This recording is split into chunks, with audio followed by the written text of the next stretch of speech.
할렐루야, 날마다 새벽 만나러 여러분을 찾아가는 만나교회의 김태광 목사입니다.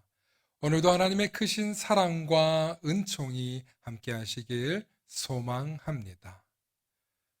오늘 우리에게 주시는 말씀은 에베소서 1장 17절로부터 19절의 말씀입니다. 우리 주 예수 그리스도의 하나님 영광의 아버지께서 지혜와 계시의 영을 너희에게 주사 하나님을 알게 하시고 너희 마음의 눈을 밝히사 그의 부르심의 소망이 무엇이며 성도 안에서 그 기업의 영광의 풍성함이 무엇이며 그의 힘의 위력으로 역사하심을 따라 믿는 우리에게 베푸신 능력의 지극히 크심이 어떠한 것을 너희로 알게 하시기를 구하노라. 아멘.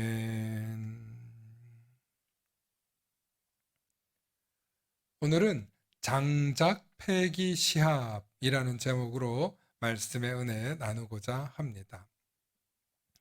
옛날 어떤 마을에 장작패기를 잘하는 나무꾼이 있었습니다. 하루는 아랫마을에 힘이 좋아서 장작을 잘 패기로 유명한 나무꾼이 있어 두 마을을 대표하여 서로 장작 패기 시합을 했습니다.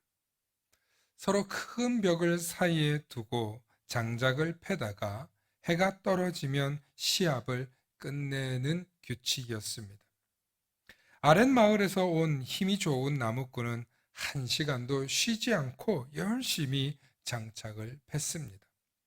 그런데 이 마을 나무꾼은 장작을 패다가 쉬기도 하는지 분명 장작 패는 소리가 날 때도 있었지만 나지 않을 때도 있었습니다. 알고 보니 1시간씩 일을 하기는 했지만 10분씩 쉬엄쉬엄 일을 했던 것입니다. 그렇게 이제 해가 떨어지고 저녁이 되어 사람들이 보는 앞에서 두 사람이 팬 장작을 세어 보았습니다. 하지만 승패는 이미 결정이 나 있었습니다. 힘이 센 아랫마을 나무꾼의 장작보다 윗마을 나무꾼의 장작이 훨씬 많았기 때문입니다. 심지어 장작도 훨씬 더 고르고 반듯했습니다. 약이 바짝 오른 이웃마을 나무꾼이 도대체 어떻게 된 일인가? 나는 한시도 쉬지 않고 열심히 장작을 팼는데 당신은 쉬는 소리도 들리기도 하고 장작 패는 소리도 덜 들렸는데 어떻게 당신이 더 많은 장작을 팰 수 있는가 말이다 하면서 투덜거렸습니다. 그러자 윗마을 나무꾼이 대답하기를 이 사람아 나는 쉬면서 도끼날을 갈았네 라고 말해 주었습니다. 그러고 보니 아랫마을 나무꾼의 도끼날은 이빨도 다 나가고 상당히 무뎌져 있었습니다. 그렇습니다. 무조건 열심히 하기만 한다고 해서 승리하는 것이 결코 아닙니다.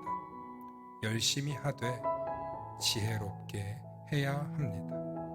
윗마을 나무꾼은 쉬는 시간에 쉬기도 했지만 도끼날도 갈면서 지혜롭게 시합을 운영했던 것입니다.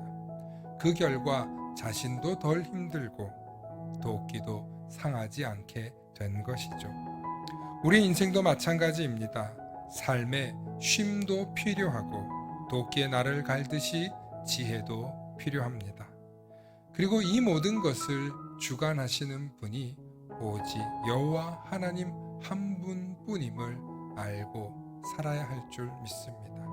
오늘도 그 하나님을 경외하고 그 하나님이 주시는 지혜와 쉼이 저와 여러분들과 함께 하시길 소망합니다. 샬롬.